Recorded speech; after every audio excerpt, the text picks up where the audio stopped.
vegetarians have smaller brains.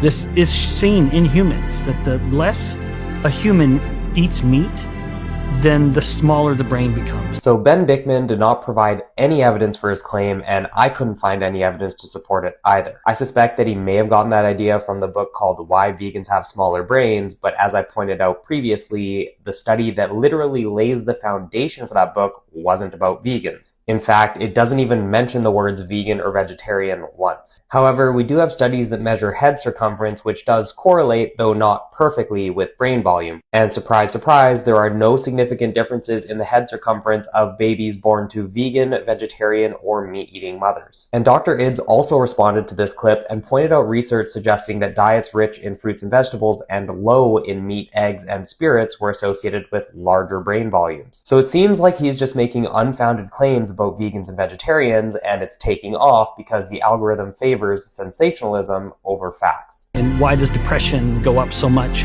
when people stop eating animal source foods? It's because you are depriving your brain of what it needs.